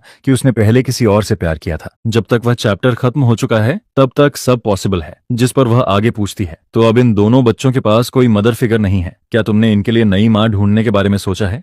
उसके होंठों के कोने हल्के से ऊपर उठते हैं। मैं गहरी सांस छोड़ता हूँ। शायद किसी दिन, लेकिन अभी मेरा किसी भी रोमांटिक चीज में बिल्कुल इंटरेस्ट नहीं है। समझ गई। लेकिन जब भी तुम इनके लिए नई माँ ढूंढने का फैसला करो मुझे बताना। मैं किसी को जानती हूँ जो इसके लिए परफेक्ट होगी। यह सुनकर मैं तुरंत टॉपिक बदल देता हूँ। जिस वजह से मैंने जेफर को तुम्हें बुलाने के लिए कहा था वह कुछ और है। मुझे तुम्हारी मदद चाहिए। हमारे बीच इतनी फॉर्मेलिटीज की जरूरत नहीं है। सीधे बोलो। मेरी बड़ी बेटी को डीमन रियलम की कल्चरेशन टेक्निक चाहिए। मैं ऐसी टेक्निक ढूंढ रहा हूँ जो उसके लिए पूरी तरह सुटेबल हो। मैं देखना चाहता था कि क्या तुम्हारी टेक्निक काम करेगी। इतनी सी बात, मैं अभी उसे टेक्निक दे देती हूँ, फिर देखते हैं। यह सुनकर फ्रॉस्ट समझ जाती है कि यह उसके लिए एक मौका है। अगर वह इन दोनों बच्चों का दिल जीत लेती है तो एक दिन ऐसा आएगा जब मेरे पास उसे स्वीकार करने के अलावा कोई ऑप्शन नहीं बचेगा। कुछ देर बाद फ्रॉस्ट LRA के कमरे में पहुंचती है। अरे वाह, तुम दोनों क्या कर रही हो? मैं डीमन रेल्म के बारे में सीख रही हूँ। जो भी जानना हो आंट फ्रॉस्ट से पूछ लेना। मुझे इस जगह का हर कोना पता है। Thank you aunt Frost. अरे, इसकी जरूरत नहीं है। फिर वह मुस्कुराकर कहती है, वैसे तुम्हारे फादर ने मुझसे कहा था कि मैं तुम्हें अपनी कल्चरेशन टेक्निक दूं। जब भी तुम तैयार हो हम शुरू कर सकते हैं। जिस पर LRA तुरंत क्रॉस लेग्ड बैठ जाती है। फ्रॉस्ट अपनी उंगली के सिरे पर एक परफेक्ट क्रिस्टल स्नोफ्लेक बनाती है। उसकी फ्लॉलेस शेप को देखकर LRA के अंदर एक अजीब सी शांति उतरने लगती है। कुछ पल बाद LRA आंखें खोलती है। ये बिल्कुल सही लग रहा है, एक भी चीज अजीब नहीं लग रही। मैं अपना हाथ उसके सिर पर रखकर ध्यान से चेक करता हूँ। सही कहा, ये टेक्निक तुम्हारे लिए परफेक्ट मैच है। अब से इसी से कल्टीवेट करना। लेकिन उससे पहले डैड को तुम्हारी पुरानी सेलेस्टियल रियलम फाउंडेशन कन्वर्ट करनी होगी। इसके बाद मैं फ्रॉस्ट और मोची की तरफ देखता हूँ। तुम दोनों थोड़ी देर के लिए बाहर जाओ। डैड, मैं भी? हाँ, अपनी सिस्टर को डिस्टर्ब मत करो। फिर मुझे कुछ याद आता है। तुम्हें फ्रोजन वाटरमेलन चाहिए था ना? आंट फ्रॉस्ट से मांग लो। ये आंट फ्रॉस्ट, चलो। यह कहकर मोची बिना सोचे समझे फ्रॉस्ट का हाथ पकड़ लेती है और उसी पल फ्रॉस्ट का पूरा शरीर हल्का सा कांप जाता है, क्योंकि आज तक किसी ने इस तरह उसका हाथ नहीं पकड़ा था। कुछ देर बाद मोची फ्रोजन वाटरमेलन खाती हुई दिखाई देती है। मोची, यह सोल मैसेज जेड रख लो। जब भी और चाहिए हो आंट फ्रॉस्ट को कांटेक्ट कर लेना। जिस पर मोची अपने हाथ के पीछे वाले हिस्से से मुंह साफ करती है। डील। यह फ्रोजन वाटरमेलन बहुत अमेजिंग है। और फिर वह दोबारा खाने में लग जाती है। यह देखकर फ्रॉस्ट थोड़ा और करीब आने की कोशिश करती है। मोची, क्या तुम्हें ठंडी चीजें इतनी पसंद है? खास तौर पर नहीं, मुझे तो बस टेस्टी चीजें पसंद है। यह सुनते ही फ्रॉस्ट तुरंत नोट कर लेती है। यह बच्ची पूरी तरह फूडी है। मोची, आंट फ्रॉस्ट सबसे अच्छी कुक नहीं है, लेकिन मैं सीख सकती हूँ। अब से मैं तुम्हारे लिए हर तरह की चीजें बनाऊंगी। ठीक है। यह सुनकर फ्रॉस्ट कुछ पल के लिए चौंक जाती है, फिर वह कहती है, तो फिर आंट फ्रॉस्ट तुम्हारे लिए डीमन रियलम की स्पेशल डिशेस लेकर आएगी। डीमन बॉल्स कैसी रहेंगी? उनकी स्मेल ही तुम्हारा दिमाग उड़ा देगी। यह सुनते ही मोची की आंखें चमक उठती हैं। यस आंट फ्रॉस्ट, आज से आप डीमन रियलम में मेरी सेकंड बेस्ट फ्रेंड हो। जिस पर फ्रॉस्ट सिर टेढ़ा करके पूछती है, और फर्स्ट कौन है? ऑब्वियसली जेफर। यह सुनते ही फ्रॉस्ट भड़क उठती है। जेफर, तुम गए काम से। उसी समय बाहर निकल रहा जेफर अचानक अपनी रीढ़ रस में ठंडक फील करता है। इधर आओ। क्या मैंने अब क्या किया? जिस पर फ्रॉस्ट उसे स्टोन पवेलियन की तरफ खींच ले जाती है। उसका पूरा एक्सप्रेशन बर्फ जैसा ठंडा हो चुका होता है। मुझे कुछ सवाल पूछने हैं। जेफर हल्का सा कांप जाता है। क्या तुम मेरे साथ थोड़ा अच्छा बिहेव नहीं कर सकती? मैं इतने समय से तुम्हारे लिए अच्छी बातें ही कर रहा हूँ। तुम इस पर यकीन करना मुश्किल है। ठीक है ठीक है, अच्छे काम का यही रिवॉर्ड मिलता है। जो जानना है पूछ लो। कुछ देर बाद जेफर उसे सारी बातें बता देता है। सब कुछ सुनने के बाद फ्रॉस्ट पूरी तरह स्टन्ड रह जाती है। कोई तरीका नहीं। वह औरत सच में हैरान कर देने वाली हद तक बेवकूफ थी। सही कहा, मैंने भी यही सोचा था। लेकिन अगले ही पल फ्रॉस्ट खुद को रोकती है। नहीं नहीं, मुझे उसे बेवकूफ नहीं कहना चाहिए। अगर उसने सच में उसकी वैल्यू की होती तो मुझे ऐसा मौका कभी नहीं मिलता। और फिर वह धीरे से मुस्कुराती है। और केन को मैं जितना जानती हूँ वह कभी वापस नहीं जाएगा। जिसका मतलब है कि तुम्हें बस थोड़ा एफर्ट करना है, और अगर ऐसा किया तो उसके दिल में जगह बनाने के चांसेस सच में काफी अच्छे हैं। तुम जानते हो क्या, अब मुझे लगने लगा है कि तुम उतने भी बुरे नहीं हो। आज मैं तुम्हें नहीं मारूंगी। जिस पर जेफर तुरंत चुप हो जाता है। करीब आधे घंटे बाद मैं सफलतापूर्वक ALRA की कल्टीवेशन फाउंडेशन को डीमन रियलम के साथ कंपैटिबल फाउंडेशन में कन्वर्ट कर देता हूँ। इतना ही नहीं, इस प्रोसेस में मैं उसे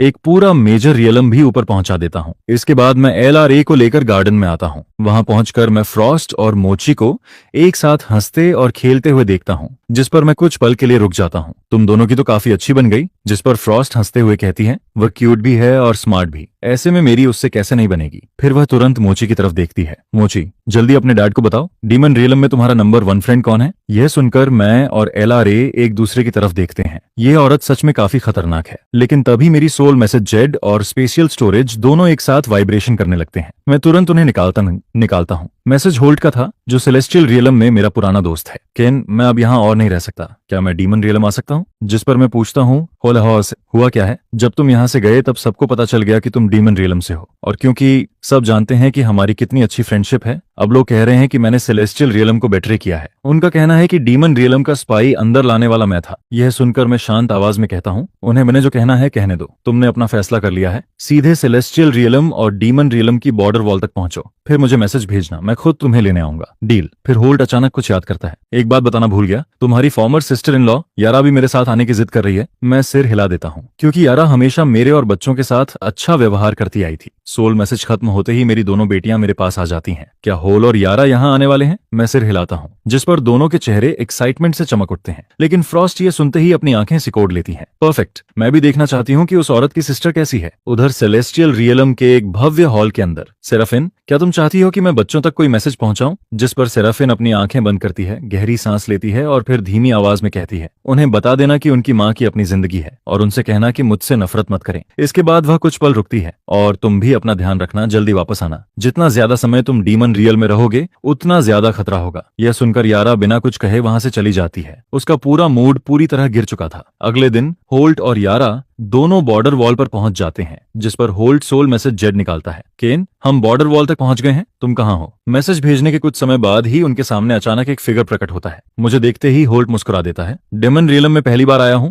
बेहतर होगा कि तुम हमें सेफ रखो। मैं हल्का सा हंसता हूं। रिलैक्स, डेमन रियलम में अब कोई तुम्हें छू भी नहीं सकता। चलो, लड़कियां तुम्हारा इंतजार कर रही हैं। कुछ देर बाद मैं सबको वापस कोर्टयार्ड में ले आता हूँ। एक छोटी सी इंट्रोडक्शन के बाद फ्रॉस्ट अचानक मेरी तरफ इशारा करती है। ओह हाँ, मैं अपना इंट्रोडक्शन देना तो भूल ही गई। मैं भी इनकी एडमायर हूँ। यह सुनते ही पूरा माहौल ऑकवर्ड हो जाता है। मैं अविश्वास से फ्रॉस्ट की तरफ देखने लगता हूँ, जिस पर होल्ट हंस पड़ता है। हाँ, लगता है केन यहाँ आकर और भी ज्यादा पॉपुलर हो गया है। लेकिन अगले ही पल होल्ट फ्रॉस्ट को ध्यान से देखने लगता है। रुको जरा, क्या ये वही डीमन रियलम फाइटर नहीं है जिसे एक बार सेलेस्टियल रियलम के कल्टीवेटर्स ने चारों तरफ से घेर लिया था? यह सुनकर मुझे तुरंत समझ आ जाता है कि बात किस तरफ जा रही है। तुम लोग बहुत लंबा सफर तय करके आए हो, जरूर थक गए होगे, पहले थोड़ा आराम कर लो। लेकिन तभी होल्ट अचानक पूछता है, केन, क्या सच में तुम्हारा और सेराफिन का सब खत्म हो चुका है? अगर मैं किसी भी तरह मदद कर सकता हूँ तो पूरी कोशिश करूंगा। आखिर तुम दोनों को मिलाने वाला मैं ही था। मैं सिर हिला देता हूँ। जरूरत नहीं है, जो हो गया उसे जाने दो, ठीक है। जिस पर होल्ट मुस्कुराता है, तो फिर मैं यहीं बस जाऊंगा।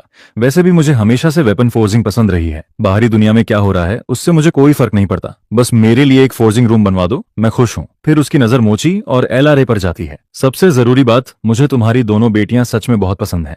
मैं इन्हें हेल्दी तरीके से बड़ा होते देखना चाहता हूँ। यह कहते हुए उसकी आंखों में दर्द की एक झलक गुजरती है, क्योंकि मैं पहले से जानता हूँ कि होल्ट की भी एक बेटी थी, लेकिन वह बहुत छोटी उम्र में ही दुनिया छोड़ गई थी। जिस पर मैं धीरे से कहता हूँ, ठीक है, मैं तुम्हारे लिए फोर्जिंग रूम बनवा दूंगा। तुम डीमन रियल में नए हो, मैं यह भी सुनिश्चित करूंगा कि तुम्हारी पूरी देखभाल हो। होल्ट हंस पड़ता है। मैं सिर्फ फायदा नहीं उठा सकता। जब भी तुम्हें कोई वेपन फोर्स करवाना हो मेरे पास आ जाना, मैं फ्री में करूंगा। मैं भी मुस्कुरा देता हूँ। डील। और यह बात तुमने खुद कही है, मैं इस फ्री लेबर का पूरा फायदा उठाने वाला हूँ। कुछ देर बाद मैं हॉलवे में पहुंचता हूँ। उसी समय यारा एलआरए के कमरे से बाहर निकलती है। केन, क्या मैं तुमसे अकेले में बात कर सकती हूँ? मैं कुछ पल रुकता हूँ और फिर सिर हिला देता हूँ। इसके बाद हम दोनों गार्डन की तरफ बढ़ते हैं, लेकिन फ्रॉस्ट यह सब देख लेती है और तुरंत जेफर की तरफ मुड़ती है। उसकी सिस्टर उससे अलग हो चुकी है, फिर भी वह उसे उसी नाम से क्यों बुला रही है और अकेले में उसके साथ क्यों जा रही है? उसे पता नहीं ये कैसा दिखता है। जिस पर जेफर परेशान होकर कहता है, इतनी बड़ी बात क्या है? वह सालों से उसे इसी नाम से बुलाती आई है। ये आदत अचानक थोड़ी खत्म हो जाएगी। तुम आखिर हो किसकी साइड पर? यह सुनते ही जेफर के माथे पर पसीना आ जाता है। तुम कभी मेरी बात सुनती नहीं हो, इसलिए मैं चुप ही रहता हूँ। उधर बैक गार्डन में मैं अपनी फॉर्मर सिस्टर इन लॉ यारा की तरफ देखता हूँ। मुझे पहले से अंदाजा था कि वह क्या कहने वाली है, और सच में अगले ही पल यारा पूरे 90 डिग्री तक झुक जाती है।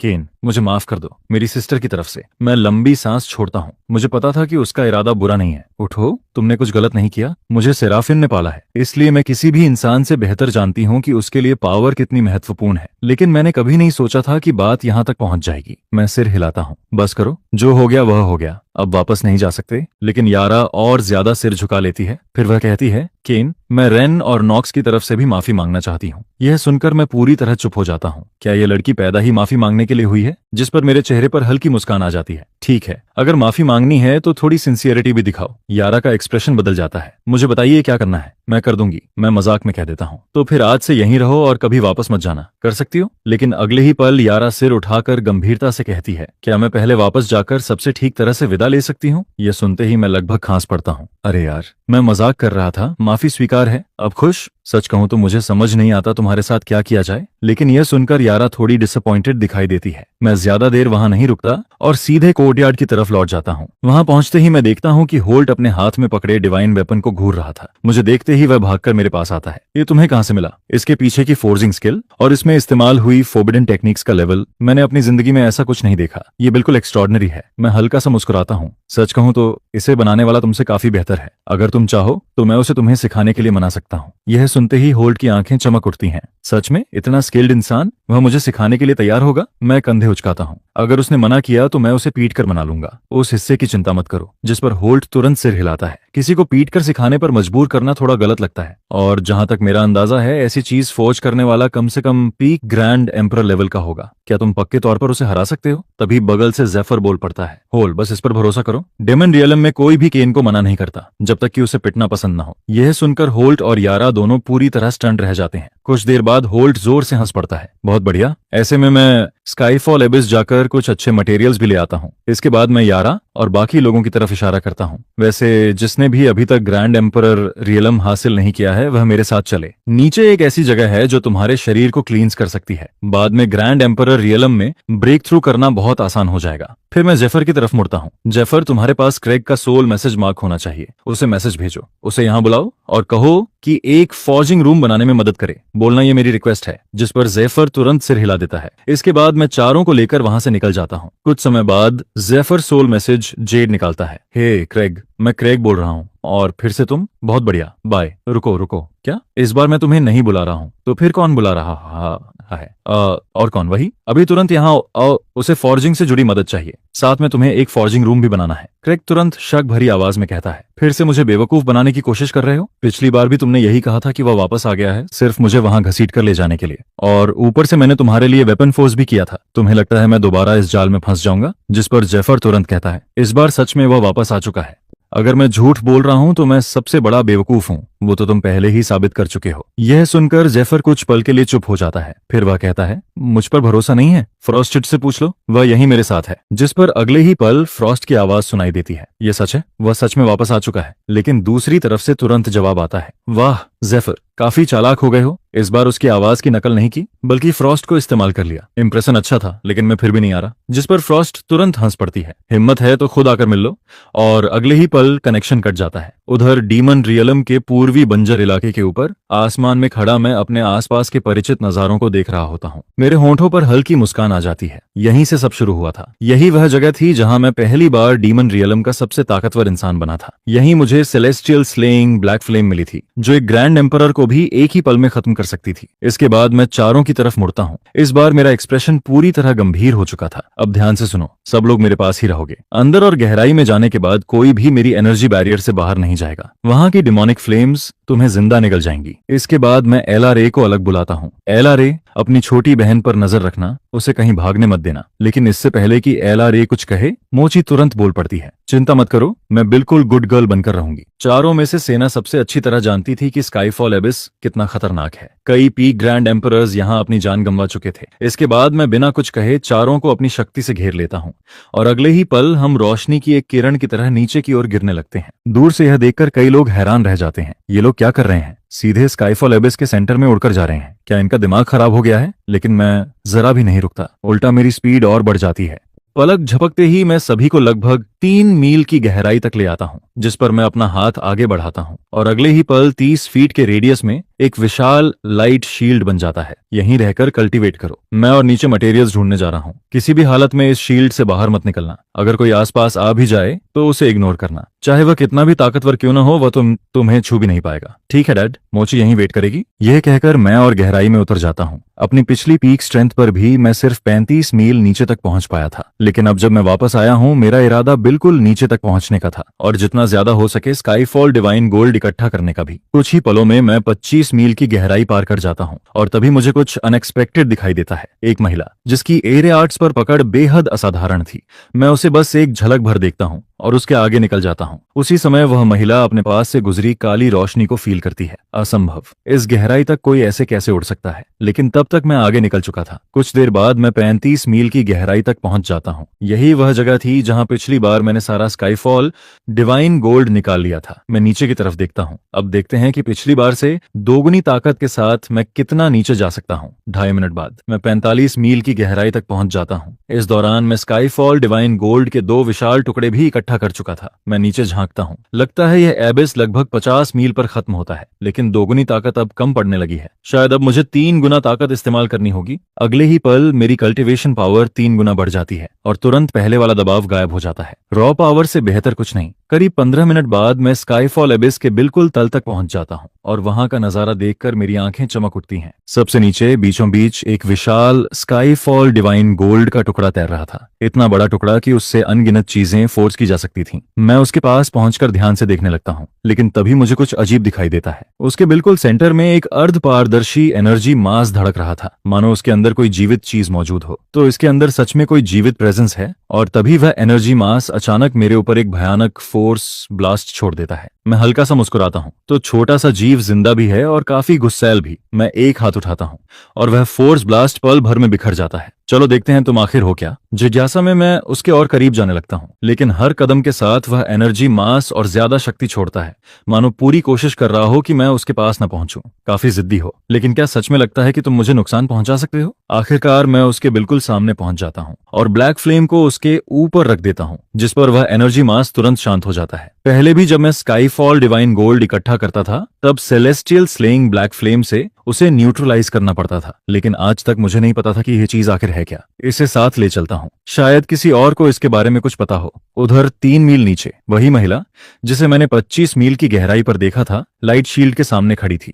वह उत्सुकता से उसे देख रही थी। यह आखिर है क्या? इतनी कम कल्टीवेशन वाले लोग इसके अंदर जिंदा कैसे हैं? लेकिन तभी उसकी नजर अचानक यारा पर टिक जाती है और अगले ही पल उसकी आंखें चौड़ी हो जाती हैं। रुको, उस लड़की के पास इनेट अरे फिजिक है। चाहे किसी का अरे टैलेंट कितना भी ज्यादा क्यों ना हो, वह इनेट अरे फिजिक की बराबरी नहीं कर सकता। क्या यह शील्ड उसी ने बनाया है? ऐसा टैलेंट अगर स्टूडेंट बन जाए तो वह मेरी सबसे बड़ी लेगेसी होगी। यह सोचकर वह यारा की तरफ बढ़ती है, लेकिन जैसे ही वह करीब आती है उसका एक्सप्रेशन ठंडा हो जाता है। रुको, इसकी एनर्जी तो सेलेस्टियल रेल्म की है। उसी समय यारा अपनी आंखें खोल देती है और सामने खड़ी लाल कपड़ों वाली महिला को देखती है। क्या मैं आपकी मदद कर सकती हूँ? जिस पर महिला तुरंत अपना रवैया बदल देती है। माफ करना, मैंने सेलेस्टियल रियलम की एनर्जी महसूस की, इसलिए कुछ देर के लिए अपना कंट्रोल खो दिया। असल में मैंने तुम्हारे अंदर इनेट अरे फिजिक महसूस किया है और मैं तुम्हें अपना स्टूडेंट बनाने के बारे में सोच रही हूँ। क्या तुम मेरी पूरी एरे लेगेसी इनहेरिट करना चाहोगी? यह कहते हुए वह अपनी एरे आर्ट्स की शक्ति दिखाती है और उसे देखकर यारा पूरी तरह स्तब्ध रह जाती है। सेलेस्टियल रियलम में उसने जितने भी एरे मास्टर्स देखे थे उनके मुकाबले यह महिला आसमान और जमीन का फर्क रखती थी। यारा का दिल तेजी से धड़कने लगता है। आप सीरियस हैं? आप सच में मुझे अपना स्टूडेंट बनाना चाहती हैं? बिल्कुल, लेकिन एक शर्त पर। तुम्हें अपनी मौजूदा कल्टीवेशन छोड़कर डीमन रियलम टेक्निक्स से शुरुआत करनी होगी। यह सुनते ही यारा का चेहरा उतर जाता है, लेकिन तभी एलआरए तेज आवाज में उसे पुकारती है। यारा कुछ देर सोचती है, क्या केन के वापस आने तक इंतजार कर सकती हैं? वह कब लौटेगा? और ये शील्ड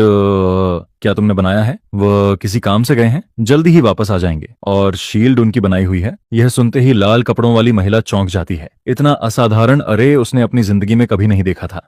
उसका नाम एम्बर था, डीमन रेल्म की सबसे ताकतवर अरे मास्टर। जिज्ञासा में वह शील्ड को छू लेती है और अगले ही पल एक भयानक शक्ति उसके ऊपर टूट पड़ती है। एम्बर तुरंत अपनी सबसे मजबूत डिफेंस एक्टिवेट कर देती है, लेकिन एम्परर ऑरा के टकराते ही आसमान और जमीन दोनों अंधेरे में डूब जाते हैं। कुछ ही सेकंड में वह अपनी सीमा तक पहुंच जाती है। उसके दिल में पछतावा भर जाता है और तभी उसके पीछे एक फिगर प्रकट होता है। मैं शांत लेकिन ठंडी आवाज में पूछता हूँ, ब्लेड से तुम्हारा क्या रिश्ता है? डेमन रियलम के सबसे बड़े अरे मास्टर, क्या तुम उसकी स्टूडेंट हो? एम्बर अपनी आखिरी बची हुई ताकत से जवाब देती है, नहीं, वह मेरा जूनियर है। जैसे ही यह शब्द उसके मुंह से निकलते हैं सारा दबाव गायब हो जाता है, जिस पर मैं शांत आवाज में कहता हूँ, अगर तुम उसकी सीनियर हो और अभी मैंने तुम्हारे अंदर कोई हॉस्टिलिटी महसूस नहीं की तो मैं तुम्हें जिंदा छोड़ देता हूँ। एम्बर आखिरकार राहत की सांस लेती है, लेकिन जब वह सिर उठाकर मुझे देखती है तो तुरंत जम जाती है। ये वही इंसान है जिसे मैंने 25 मील की गहराई पर देखा था। इसके बाद मैं एलआरए के पास जाता हूँ और उससे पूरी कहानी सुनता हूँ। सब समझने के बाद मैं यारा की तरफ मुड़ता हूँ। अगर तुम इन्हें अपना मास्टर बनाना चाहती हो तो तुम्हें अपनी कल्चरेशन छोड़ने की जरूरत नहीं होगी। मेरे पास एक तरीका है। यारा कुछ देर चुप रहती है। मैं चाहती तो हूँ, लेकिन मैं हमेशा के लिए यहाँ नहीं रह सकती। मैं तुरंत समझ जाता हूँ कि वह असल में किस बात को लेकर परेशान है। अगर तुम सार्फेन और नॉक्स की वजह से रुक रही हो तो रुकना बंद कर दो। सार्फेन के लिए सबसे महत्वपूर्ण चीज पावर है। अगर तुम उसे कहो कि तुम यहाँ और ताकतवर बनना चाहती हो तो वह मान जाएगी। और जहां तक नॉक्स की बात है उसे मैं छोड़ देता हूँ। हालांकि मेरे मन में एक और वजह भी थी। अगर यारा यहाँ रहती है तो बच्चों का ध्यान रखने वाला एक भरोसेमंद इंसान और मिल जाएगा। कुछ देर सोचने के बाद यारा आखिर कहती है, मुझे थोड़ा सोचने दो, वैसे भी अभी वापस जाने की कोई जल्दी नहीं है। उधर एम्बर एक तरफ खड़ी सब देख रही थी। उसका सिर झुका हुआ था और अंदर ही अंदर वह खौल रही थी। स्टूडेंट तो मैं बनाने आई थी, लेकिन यहाँ कोई मुझसे पूछ तक नहीं रहा। जब एम्बर आखिरकार सिर उठाती है तो वह देखती है कि मैं पहले से उसके सामने खड़ा हूँ।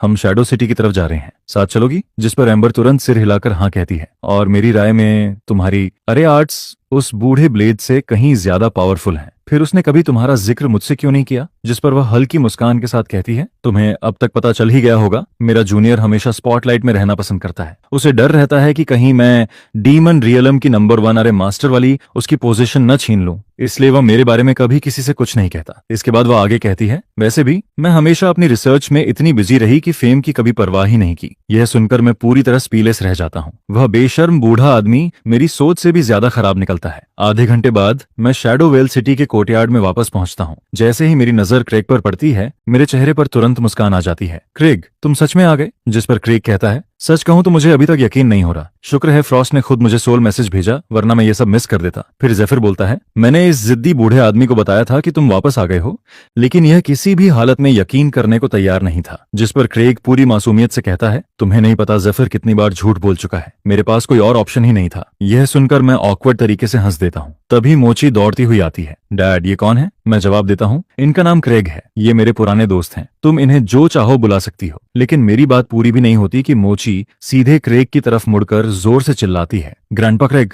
जिस पर मैं पूरी तरह चुप हो जाता हूँ, जबकि क्रेग भी बुरी तरह हक्का बक्का रह जाता है। ये तुम्हारी बेटी है? साइड में खड़ी एलरा भी तुरंत बोल पड़ती है। ग्रैंडपा। दोनों का ये डबल अटैक पड़ते ही क्रेग पूरी तरह ढेर हो जाता है। फिर वह जोर से हंसते हुए कहता है, हाँ, तुम दोनों कमाल हो। ग्रैंडपा क्रेग को तो ये भी नहीं पता था कि तुम लोग एग्जिस्ट करती हो।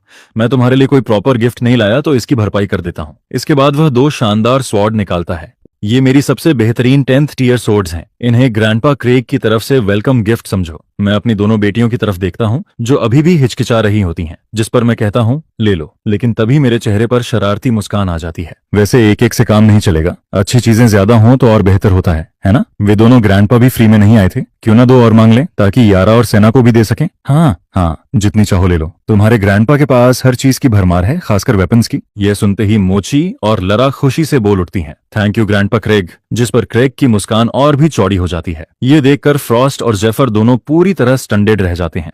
ये वही कंजूस बूढ़ा आदमी है जो आज ऐसा बिहेव कर रहा है। जब मेरी बेटियां अपने नए वेपन्स संभाल लेती हैं तब मैं क्रेग को एक तरफ ले जाता हूँ। इस बार मैंने तुम्हें यहाँ बुलाने की सबसे बड़ी वजह किसी से मिलवाना है। ये होल है सेलेस्टियल रियलम से मेरा अच्छा दोस्त। क्या तुम दोनों ने बात कर ली? जिस पर क्रेग तुरंत सीधा खड़ा हो जाता है। हमने बस छोटा सा इंट्रोडक्शन किया है। फिर मैं कहता हूँ मुझे तुम्हारी जरूरत है। होल के लिए कुछ आइटम्स फोर्स करो और अपना एक्सपीरियंस भी उसे पास ऑन करो, कोई प्रॉब्लम नहीं। लेकिन तभी उसके दिमाग में कुछ क्लिक करता है। रुको, तुम्हें फॉर्जिंग करवानी है? इसका मतलब तुम्हें फिर से कोई रेयर मटेरियल मिल गया? एक मास्टर फॉर्जर के लिए मिस्टीरियस मटेरियल से ज्यादा एक्साइटिंग और कुछ नहीं होता। जिस पर मैं जवाब देता हूँ इस बार काफी कुछ मिला है, देखो इससे क्या बना सकते हो। यह कहते हुए मैं स्काईफॉल डिवाइन गोल्ड का पूरा ढेर बाहर निकाल देता हूँ। इसे देखते ही क्रेग की आंखें चमक उठती हैं। आज के बाद मैं सिर्फ दुनिया का सबसे महान फॉगर नहीं रहूंगा, मैं इतिहास का सबसे महान फॉगर बन जाऊंगा। ऐसा स्टैंडर्ड जिसे कोई कभी पार नहीं कर पाएगा। जिस पर मैं संतुष्ट होकर सिर हिला देता हूँ। पहले की तरह पहले हिसाब लगाओ कि कितने आइटम्स फोर्स हो सकते हैं, फिर ब्लूप्रिंट्स लेकर आना, उसके बाद मैं चुनूंगा। इसके बाद मैं यारा और एम्बर के पास पहुंचता हूँ। तुम दोनों आराम से बात कर लो। जिस पर सेराफिन गहरी सांस लेकर कहती है, मैं यहाँ हमेशा के लिए रहना चाहती हूँ। स्काईफॉल एबिस में यारा अभी तक फैसला नहीं कर पाई थी, लेकिन एम्बर से बात करने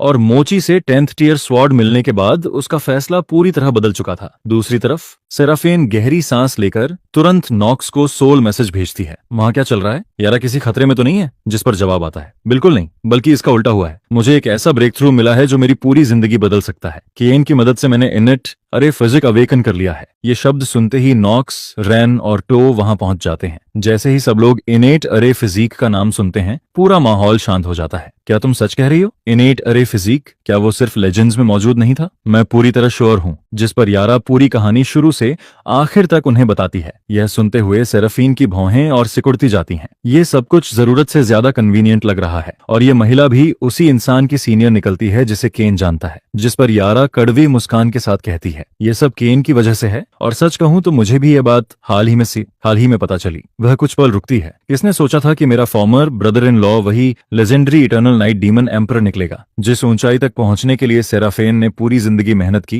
केन तो उससे भी कहीं ऊपर से अपनी जर्नी शुरू करता है। तभी नोक्स, जो हमेशा केन की बुराई करता आया है, बोल पड़ता है, उसमें इतना खास क्या है? वह डीमन रियलम का सिर्फ एक पीक ग्रैंड एम्परर है। एक दिन सेराफेन उसे पार कर जाएगी। वह इटर्नल नाइट डीमन एम्परर के बराबर खड़ी होगी। यह सुनकर यारा के इमोशंस बेहद कॉम्प्लिकेटेड हो जाते हैं। बेहतर होगा कि वह सच्चाई न बताए, वरना सेराफीन का पूरा विश्वास उसी पर टूट जाएगा। इसलिए वह सिर्फ इतना कहती है, केन यहाँ बेहद पावरफुल है। जिस पर नॉक्स बेचैन होकर कहता है, रुको यारा, क्या उस आदमी ने तुम्हारे दिमाग के साथ कुछ किया है? तुम उस पर इतना भरोसा कैसे कर सकती हो? यह सुनते ही यारा फट पड़ती है। मुझे अच्छी तरह पता है केन कैसा इंसान है। साफ सुन लो, अगर तुमने उसके बारे में एक और बुरा शब्द कहा तो मेरा कोई भाई नहीं है। मामला बिगड़ता देखकर सेराफिन तुरंत बीच में बोलती है, यारा शांत हो जाओ, अभी के लिए इसे यहीं छोड़ते हैं, इस बारे में बाद में फिर बात करेंगे। यह कहकर वह सोल मैसेज खत्म कर देती है। लेकिन यारा उसकी सोच समझ जाती है और तुरंत होल को मैसेज भेजती है। सेलेस्टियल रियलम में कुछ गड़बड़ है, लेकिन होल को जवाब नहीं देता। जिस पर नॉक्स दांत भींचते हुए कहता है, कुछ न कुछ जरूर गलत है। फिर वह कहता है, रुको मैं दोबारा कोशिश करता हूँ, शायद वह बिजी होगा। तभी पूरे समय चुप बैठा रेन अचानक बोलता है, मॉम, मुझे लगता है यारा सच कह रही है, डैड ऐसे इंसान नहीं है। जिस पर नोक्स ठंडी आवाज में कहता है, रेन, ये मत समझो कि तुम अपने पिता को जानते हो। तुम्हारी माँ के अलग होने से पहले क्या तुमने कभी सोचा था कि वह डीमन रियलम से है? यह सुनकर रेन चुप हो जाता है। लेकिन तभी सोल मैसेज अचानक एक्टिवेट हो जाता है। सेराफिन, इतनी जल्दी क्या है? कुछ काम था? हाँ, मुझे सिर्फ एक बात कंफर्म करनी है। मेरी बहन अचानक वहां हमेशा के लिए रहने की बात कर रही है। इसके बाद सेराफिन यारा से सुनी हुई पूरी बात दोबारा होल को बताती है। क्या यह सब सच है? जिस पर होल तुरंत बोल पड़ता है,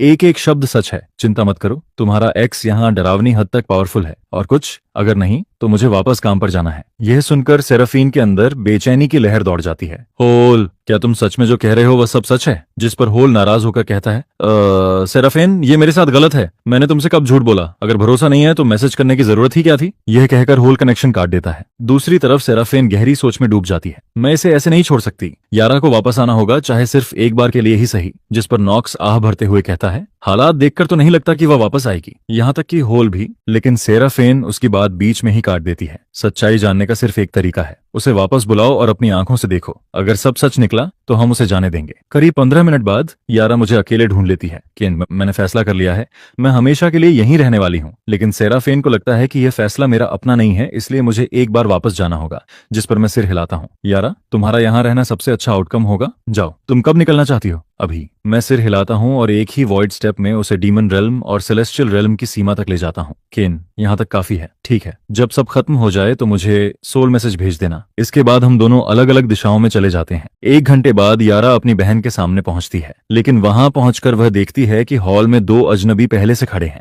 उनमें से एक ऑल्ड्रिच है, सेलेस्टियल रेल्म का नंबर 1 अरे मास्टर, और दूसरा एक पीक ग्रैंड एम्परर है जो सोल कल्टीवेशन में स्पेशलाइज करता है। यह देखकर यारा हल्की सी आह भरती है। उसे पहले से पता चल चुका है कि आगे क्या होने वाला है। सेराफीन, मैं यहाँ सिर्फ ये दिखाने आई हूँ कि मैं पूरी तरह सुरक्षित हूँ और तुम्हें खुद अलविदा कह सकूं। अब जब दोनों काम हो चुके हैं तो मुझे चलना चाहिए। लेकिन सेराफीन उसे रोक देती है। रुको, इससे सिर्फ यह साबित होता है कि तुम सुरक्षित हो, यह साबित नहीं होता कि तुम्हें धोखा नहीं दिया गया। यह सुनते ही यारा के शरीर से एक अजीब सी चमक निकलने लगती है। तो खुद देख लो, ये इन्नेट अरे हाइफन फिजिक है या नहीं। लेकिन उसी समय ऑल्ड्रिच की आंखों में गहरी छिपी हुई लालच साफ दिखाई देती है। वह सिल्वारा की तरफ एक नजर डालता है और सिल्वारा तुरंत उसका इशारा समझकर मुस्कुराते हुए आगे बढ़ती है। जिस पर सिल्वारा मुस्कुराते हुए कहती है, ठीक है, मान लेते हैं कि तुम्हें किसी ने धोखा नहीं दिया, लेकिन क्या अरे आर्ट सीखने के लिए तुम्हें सच में डीमन रेल्म तक जाने की जरूरत है? इसके बाद वह ऑल्ड्रिच की तरफ इशारा करती है। मैं तुम्हारा परिचय करवाती हूँ ऑल्ड्रिच से, जो सेलेस्टियल रेल्म के सबसे महान अरे मास्टर हैं। जिस पर ऑल्ड्रिच घमंड से मुस्कुराता है। सिल्वारा बिल्कुल सही कह रही है, डीमन रेल्म का नंबर 1 अरे मास्टर आखिर है ही क्या? उसे मेरे सामने आने दो, मैं उसे एक कीड़े की तरह कुचल दूंगा। यह सुनकर यारा इस घमंडी और खुद पर फूले हुए ऑल्ड्रिच को घूरने लगती है, जबकि उसके अंदर गुस्से की लहर उठने लगती है।